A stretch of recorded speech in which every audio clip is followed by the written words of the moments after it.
ಎಲ್ಲರಿಗೂ ನಮಸ್ಕಾರ. ರಂಗಗುಡಿಸಲು ಮಕ್ಕಳ ರಂಗವೇದಿಕೆ ವಾರಕ್ಕೊಂದು ಕಥೆಯ ಸರಣಿಗೆ ತಮ್ಮೆಲ್ಲರಿಗೂ ಸ್ವಾಗತ. ಸರ್ಕಾರಿ ಹಿರಿಯ ಪ್ರಾಥಮಿಕ ಶಾಲೆಯ ನಾಗನಗೌಡ ಸರ್ ಅವರು 16ನೇ ಸರಣಿಯ ಬಗ್ಗೆ ಅತಿಥಿಯಾಗಿ ತಮ್ಮ ಅನಿಸಿಕೆಗಳನ್ನು ವ್ಯಕ್ತಪಡಿಸುತ್ತಿದ್ದಾರೆ. ಸರ್ ಅವರಿಗೆ ಸ್ವಾಗತ.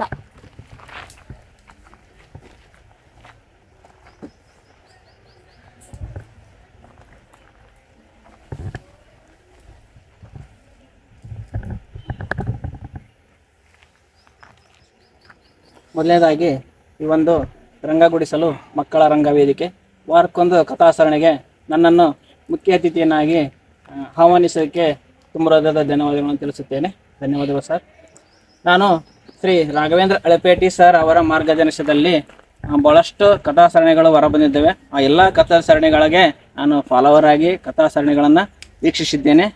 ಇವತ್ತಿನ ದಿವಸ ನನ್ನನ್ನು ಈ ಒಂದು ಕಾರ್ಯಕ್ರಮದ ಕಥಾಸರಣಿಗೆ ಮುಖ್ಯ ಅತಿಥಿಗಳಾಗಿ ಆಗಮಿಸಿದ್ದಕ್ಕೆ ಮತ್ತೊಮ್ಮೆ ಮುಗದೊಮ್ಮೆ ಸರ್ಗೆ ತುಂಬ ಹೃದಯದ ಧನ್ಯವಾದಗಳನ್ನು ತಿಳಿಸುತ್ತೇನೆ. ಸ್ವಾಮಿ ವಿವೇಕಾನಂದವರು ಒಂದು ಮಾತನ್ನು ಹೇಳ್ತಾರೆ, ಏನಂದರೆ ಮಕ್ಕಳಲ್ಲಿರುವಂತಹ ಅಂತರಂಗದ ಕೌಶಲ್ಯಗಳನ್ನು ಹೊರತರುವವರೇ ನಿಜವಾದ ಶಿಕ್ಷಣ ಅಂತ ಕರೀತಾರೆ. ಈ ಒಂದು ಮಕ್ಕಳಲ್ಲಿರುವಂತಹ ಅಭಿವ್ಯಕ್ತಿ ಕೌಶಲ್ಯ ಇರ್ಬೋದು, ಮಕ್ಕಳ ಒಂದು ಕವನ ವಾಚನ ಇರ್ಬೋದು, ಕಥಾ ವಾಚನವನ್ನು ಶ್ರೀ ರಾಘವೇಂದ್ರ ಅಳಪೇಟಿ ಸರ್ ಅವರು ಭಾಳಷ್ಟು ಮನಮೋಹಕವಾಗಿ ಮಕ್ಕಳಲ್ಲಿರುವಂಥ ಒಂದು ಕೌಶಲ್ಯಗಳನ್ನು ಹೊರ ತರ್ತಾ ಇದ್ದಾರೆ. ನಾನು ಭಾಳಷ್ಟು ಭವಾನಿ ಕವನವನ್ನು ವಾಚನ ಮಾಡಿದ್ದಾಳೆ. ಅದೇ ರೀತಿ ಅನೇಕ ಲಕ್ಷ್ಮಿ ಇರ್ಬೋದು, ಐಶ್ವರ್ಯ ಇರ್ಬೋದು, ಅವರ ಒಂದು ಕಥಾಸರಣಿಗಳನ್ನು ನೋಡಿದ್ದೇನೆ. ಭಾಳಷ್ಟು ಮನಮೋಹಕವಾಗಿ ಹೊರಬಂದಿದ್ದೇವೆ. ಇವತ್ತಿನ ದಿವಸ ಮಕ್ಕಳಲ್ಲಿ ಶಿಕ್ಷಣ ಅಂದರೆ ಏನಪ್ಪ ಅಂದರೆ ಕೇವಲ ಪಠ್ಯಪುಸ್ತಕದಲ್ಲಿರುವಂತಹ ಪುಸ್ತಕ ವಿಷಯವನ್ನು ಓದಿಬಿಟ್ಟು ಅವನ್ನು ಲಿಖಿತವಾಗಿ ಬರೆಯೋದು ಮಾತ್ರ ಶಿಕ್ಷಣ ಅಂತ ಅನಿಸ್ತಾ ಇಲ್ಲ. ಇವತ್ತಿನ ದಿವಸದಲ್ಲಿ ಏನಾಗ್ತಾ ಇದೆಯಪ್ಪ ಅಂದರೆ ಮಕ್ಕಳಲ್ಲಿ ಸ್ಟೇಜ್ ಕರೇಜ್ ಭಾಳಷ್ಟು ಹೋಗ್ತಾ ಇದೆ. ಸ್ಟೇಜ್ ಫಿಯರ್ ಭಾಳಷ್ಟು ಇದೆ ಮಕ್ಕಳಲ್ಲಿ.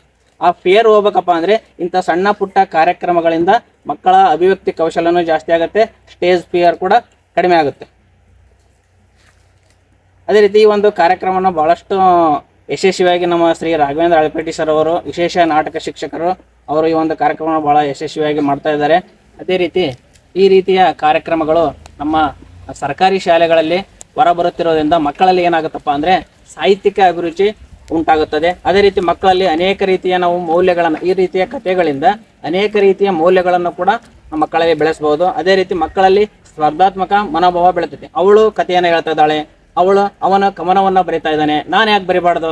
ಈ ರೀತಿಯ ಮಕ್ಕಳಲ್ಲೂ ಕೂಡ ಸ್ಪರ್ಧಾತ್ಮಕ ಮನೋಭಾವನೆ ಬೆಳೆತೈತಿ. ಅದೇ ರೀತಿ ನಮ್ಮ ಗ್ರಾಮದಲ್ಲಿ ಏನಾಗತ್ತಪ್ಪ ಅಂದರೆ ಮಕ್ಕಳು ಈ ರೀತಿ ಮಾಡ್ತಾ ಇದ್ದಾರಪ್ಪ ಅಂದರೆ ಇನ್ನುಳಿದವರಿಗೂ ಕೂಡ ಅದು ಏನಾಗತ್ತಪ್ಪ ಅಂದರೆ ಒಂಥರ ಮಾಡೆಲ್ ಆಗಿ ಮಕ್ಕಳು ಹೊರ ಬರ್ತಾ ಇದ್ದಾರೆ. ಅದೇ ರೀತಿ ಮಕ್ಕಳಲ್ಲಿ ಮಕ್ಕಳ ಒಂದು ಪರಿಸರದಲ್ಲಿ ಇರುವಂಥ ಇನ್ನೂ ಅನೇಕ ಮಕ್ಕಳು ಕೂಡ ಏನಾಗ್ತಾರಪ್ಪ ಅಂದರೆ ಅವರನ್ನು ನೋಡಿ ಅವರಿಂದ ಮಾಡೆಲನ್ನು ಪಡ್ಕೊಂಡು ಅವರು ಕೂಡ ಮುಂದೆ ಈ ರೀತಿಯ ಕವನಗಳನ್ನು ಬರೆಯೋದಿರ್ಬೋದು, ಕಥೆಗಳನ್ನು ಬರೆಯೋದಿರ್ಬೋದನ್ನು ಮಾಡ್ತಾ ಇದ್ದಾರೆ.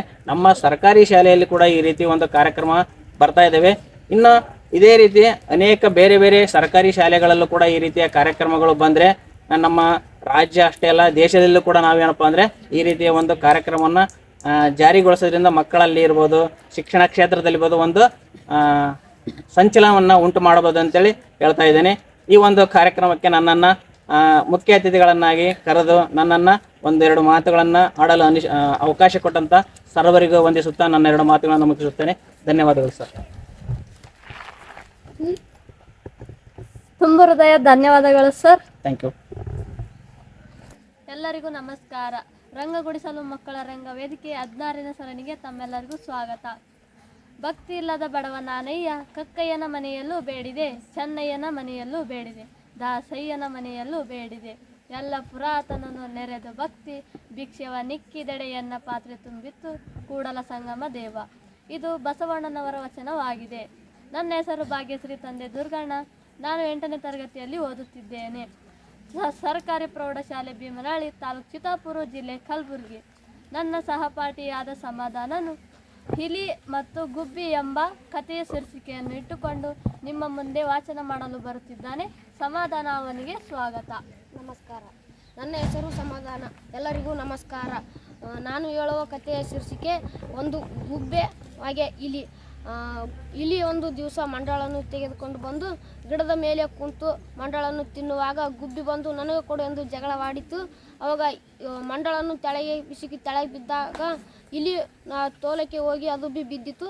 ಅವಾಗ ಅದರ ಬಾಲಕ್ಕೆ ಮುಳ್ಳು ಮುರಿದಾಗ ಮುಳ್ಳು ತೆಗೆಯುವವನ ಬಳಿ ಹೋಗಿ ಅಣ್ಣ ನನಗೆ ಮುಳ್ಳು ಮುರಿದಿದೆ, ಮುಳ್ಳು ತೆಗೆ ಎಂದು ಹೇಳಿತು. ಅವಾಗ ಅಣ್ಣ ಮುಳ್ಳು ತೆಗೆಯುವುದು ಬಿಟ್ಟು ಅದರ ಬಾಲನೇ ಕಟ್ಟು ಮಾಡಿತು.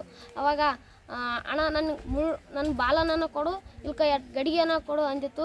ಅವಾಗ 2 ಗಡಿಗೆ ತೊಗೊಂಡು ಈಟೋಟ್ ಮುಂದಕ್ಕೆ ಹೋಗೋಣ. ಇಬ್ಬರು ಅಣ್ಣ ತಮ್ಮದವರು ಬಗ್ಸಿಲ್ ಉಳ್ಳಾಗಡ್ಡಿ ನೀರು ಹಾಕ್ತಾ ಇದ್ದರು. ಅವಾಗ ಅಣ್ಣ ಬಗ್ಸಿಲ್ ಯಾಕೆ ನೀರು ಹಾಕ್ತೀರಿ, ನಮ್ಮಲ್ಲಿ 2 ಗಡಿಗೆ ಅವ ಅಂತ 2 ಗಡಿಗೆ ಕೊಟ್ಟಿತ್ತು. ಅವಾಗ ಅವರು ಗಡಿಗೆ ಒಂದು 4-5 ಗಡಿಗೆ ಹಾಕಟ್ಟಿಗೆ ಗಡಿಗೆ ಹೊಡೆದೋಯ್ತು. ಅಣ್ಣ ನನಗೆ 2 ಗಡಿಗೆನ ಕೊಡ್ರಿ, ಇಲ್ಕ 2 ಮಣ ಉಳ್ಳಾಗಡ್ಡಿನ ಕೊಡ್ರಿ ಅಂದಾಗ ಅವರು ಉಳ್ಳಾಗಡ್ಡಿನೇ ಕೊಟ್ಟರು. ಈಟೋಟು ಮುಂದಕ್ಕೆ ಹೋಗೋಣ. ಮತ್ತು ಎಮ್ಮೆ ದನ ಕೈ ಹುಡುಗರು ಎಮ್ಮೆ ಕಣ್ಣನ್ನು ಚಿಪ್ಪು ತೆಕ್ಕೊಂಡು ರೊಟ್ಟಿಯಲ್ಲಿ ಹಚ್ಕೊಂಡು ಊಟ ಮಾಡುತ್ತಿದ್ದರು. ಅವಾಗ ಇಲಿ ಹೇಳಿತು, ತಮ್ಮದವ್ರು ಯಾಕೆ ಎಮ್ಮೆ ಕಣ್ಣನ್ನು ಪಿಚ್ ತೊಗೊಂಡು ಊಟ ಮಾಡ್ತೀರಿ, ನಮ್ಮಲ್ಲಿ 2 ಮಣ ಉಳ್ಳಾಗಡ್ಡಿ ಅವ ತೊಗೊಂಡು ತಿನ್ರಿ ಅಂದಾಗ 2 ರೊಟ್ಟಿ ನೊಟ್ಟಿಗೆ 2 ಮಣ ಉಳ್ಳಾಗಡ್ಡಿ ಕಲಸ್ ಮಾಡಿದ್ರು. 2 ಮಣನ ಉಳ್ಳಾಗಡ್ಡಿನ ಕೊಡ್ರಿ, ಇಲ್ಕ 2 ಓರಿಯನ್ನ ಕೊಡ್ರಿ ಅಂದಾಗ 2 ಓರಿ ಕೊಟ್ಟರು. ಓರಿ ತೊಗೊಂಡು ಇಟ್ಟು ಮುಂದಕ್ಕೆ ಹೋಗೋಣ. ಅಲ್ಲಿ ಇಲಿ ಮತ್ತು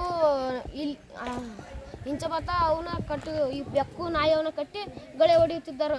ಆವಾಗ ಅಣ್ಣ ಯಾಕೆ ಕಟ್ಟಿದ್ರಿ, ನಮ್ಮಲ್ಲಿ 2 ಓರಿ ಅವ, 2 ಓರಿ ತೊಗೊಂಡು ಗಳೆ ಹೊಡ್ರಿ ಅಂತಿರು. ಆವಾಗ ಅವ್ರು ಓರಿ ತೊಗೊಂಡು ಒಂದು 4 ಆ ಕಡೆ ಈ ಕಡೆ ಬರಟಿಗೆ ಓರಿ ಸತ್ತು ಬಿದ್ದಿದ್ದವು. ಇಲ್ಕ 2 ಓರಿನ ಕೊಡ್ರಿ, 2 ಎಣ್ಣೆನ ಕೊಡ್ರಿ ಅಂದಿತ್ತು. ಅವಾಗ 2 ಎಣ್ಣೆ ಕೊಟ್ಟರು. ಈಟೋಟ್ ಮುಂದಕ್ಕೆ ಹೋಗೋಣ. ಹೆಣ್ಮಕ್ಳು ಉಗುಳಚ್ಚಿ ಹೋಳಿಗೆ ಮಾಡ್ತಿದ್ದರು. ಅವಾಗ ಯಾಕೆ ಉಗುಳಚ್ಚಿ ಯಾಕೆ ಹೋಳಿಗೆ ಮಾಡ್ತೀರಿ, ನಾವೆಲ್ಲ 2 ಎಣ್ಣೆ ಅವ ಅಂತ 2 ಎಣ್ಣೆ ಕೊಟ್ಟಿತ್ತು. ಅವಾಗ ಅವರು 4 ಕೆರ್ಚಿಗೆ ಹೋಳಿಗೆ ಮಾಡಿಗೆ 2 ಎಣ್ಣೆ ಕಲಸ್ ಮಾಡಿದ್ರು. 2 ಎಣ್ಣೆನ ಕೊಡ್ರಿ, ಇಲ್ಕ 2 ಕೆರ್ಚಿಗಳು ಹೋಳಿಗೆನ ಕೊಡ್ರಿ ಅಂತಂತ 2 ಕೆರ್ಚಿಗೆ ಹೋಳಿಗೆ ಕೊಟ್ರಂತ. ಮತ್ತು ಈಟೋಟು ಮುಂದಕ್ಕೆ ಹೋಗೋಣ. ಒಬ್ಬ ಮುದುಕ ಕುಂದಂತ ಅವ ಒಣ ಕಟ್ಟಿಗೆ ರೊಟ್ಟಿ ಒಳತಿನಂತ. ಕಟ್ಟಿಗೆ ರೊಟ್ಟಿ ಒಣಗ ಮುತ್ತ ನಂಬಲ್ಲಿ ಬಿಸಿ ಹೋಳಿಗೆ ಅವ ಕೊಟ್ರಂತ. 1-2 ತೂತು ಗಂಟಿಗೆ 2 ಕೆರ್ಚಿಗೆ ಹೋಳಿನೇ ಕಲಸ್ ಮಾಡಂತ. 2 ಕೆರ್ಚಿಗೆ ಹೋಳಿಗೆನ ಕೊಡು, ಇಲ್ಕ ನನಗೆ ಈ ಚಾಳಕ್ಕೆ ಟೊಂಕ ಕಟ್ಟಿಗೆ ಡೆಬ್ಬೆನ ಕೊಡು ಅಂತಂತ ಡೆಬ್ಬಿ ತೊಗೊಂಡಂತ. ಮತ್ತು ಬಾಯಿ ಎಲ್ಲಿದಂತ ಕೇಳಿದ್ರು. ಇಲ್ಲಿ ಹೋಗಪ್ಪ ಕಬ್ಬಿಗರ ಬಾಯಿ ಅಂತ ಒಂದು ಹೆಸರದ, ಬಾಯಿ ಬೆಲೆ ಇನ್ನು ಮುಂದಕ್ಕೆ ಹೋಗಿ ನಿಮ್ಗೆ ಗೊತ್ತಲ್ಲ ಕಟ್ರಿ ಕೇಳಂತಂತ. ಆಯಿತು, ಹೋಗಿ ಕಬ್ಬಿಗರ ಬಾಯಿ ಕುಂತ ಕೇಸಿ ನನ್ನ ಬಾಲ ಹೋಗಿ 2 ಗಡಿಗೆ ಬಂದು ಡುಮ್ಡುಮುಕ್ ಅಂತಂತ. 2 ಗಡಿಗೆ ಹೋಗಿ 2 ಮಣ ಉಳ್ಳಾಗಡ್ಡಿ ಬಂದು ಡುಮ್ಡುಮುಕ್ ಅಂತಂತ. 2 ಮಣ ಉಳ್ಳಾಗಡ್ಡಿ ಹೋಗಿ 2 ಓರಿ ಬಂದು ಡುಮ್ಡುಮುಕ್ ಅಂತಂತ. 2 ಓರಿ ಹೋಗಿ 2 ಎಣ್ಣೆ ಬಂದು ಡುಮ್ಡುಮುಕ್ ಅಂತಂತ. 2 ಎಣ್ಣೆ ಹೋಗಿ 2 ಕೆರ್ಚಿಗೆ ಹೋಳಿಗೆ ಬಂದು ಡುಮ್ಡುಮುಕ್ ಅಂತಂತ. 2 ಕೆರ್ಚಿಗೆ ಹೋಳಿಗೆ ಹೋಗಿ ನನಗೆ ಈ ಚಾಳಕ್ಕೆ ಡೆಬ್ಬಿ ಬಂತು ಡುಮ್ಡುಮುಕ್ ಅಂತಂತ.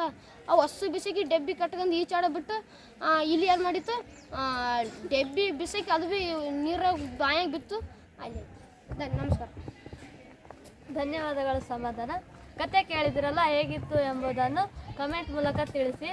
ಪರಿಚಯ ಎಂಬ ಕವನದ ಶೀರ್ಷಿಕೆಯನ್ನು ಇಟ್ಟುಕೊಂಡು ದೇವಿಕಾ ಅವಳು ಕವನವನ್ನು ಹೇಳುತ್ತಿದ್ದಾಳೆ, ನೋಡಿ ಆನಂದಿಸಿ. ಧನ್ಯವಾದ. ನಾನು ಹೇಳುತ್ತಿರುವ ಕವನದ ಶೀರ್ಷಿಕೆ ಪರಿಚಯ. ಅಮ್ಮನ ಮಡಿಲಲ್ಲಿದ್ದಾಗ ಅಮ್ಮನ ಪರಿಚಯ, ಅಮ್ಮನ ಮಡಿಲಲ್ಲಿದ್ದಾಗ ಅಮ್ಮನ ಪರಿಚಯ, ಅಪ್ಪನ ಹೆಗಲ ಮೇಲಿದ್ದಾಗ ಅಪ್ಪನ ಪರಿಚಯ, ಅಪ್ಪನ ಹೆಗಲ ಮೇಲಿದ್ದಾಗ ಅಪ್ಪನ ಪರಿಚಯ, ಜನರ ನಡುವಿನಲ್ಲಿದ್ದಾಗ ಜನರ ಪರಿಚಯ, ಜನರ ನಡುವಿನಲ್ಲಿದ್ದಾಗ ಜನರ ಪರಿಚಯ, ಶಾಲೆಗೆ ಹೋದಾಗ ಶಿಕ್ಷಕರ ಪರಿಚಯ, ಶಾಲೆಗೆ ಹೋದಾಗ ಶಿಕ್ಷಕರ ಪರಿಚಯ, ಪುಸ್ತಕವನ್ನು ಹಿಡಿದಾಗ ಅಕ್ಷರಗಳ ಪರಿಚಯ, ಪುಸ್ತಕವನ್ನು ಹಿಡಿದಾಗ ಅಕ್ಷರಗಳ ಪರಿಚಯ. ಧನ್ಯವಾದಗಳು ದೇವಿಕಾ. ರಂಗಗುಡಿಸಲು ಮಕ್ಕಳ ರಂಗ ವೇದಿಕೆ 16ನೇ ಸರಣಿ ಕತೆ ಹಾಗೂ ಕವನ ಹೇಗಿತ್ತು ಎಂಬುದನ್ನು ಕಮೆಂಟ್ ಮೂಲಕ ತಿಳಿಸಿ, ಲೈಕ್ ಮಾಡಿ, ಫಾಲೋ ಮಾಡಿ. 17ನೇ ಸರಣಿ ಕಥೆಯನ್ನು ಅತಿ ಶೀಘ್ರದಲ್ಲೇ ನಿಮ್ಮ ಮುಂದೆ ತರುತ್ತೇವೆ. ಧನ್ಯವಾದಗಳು.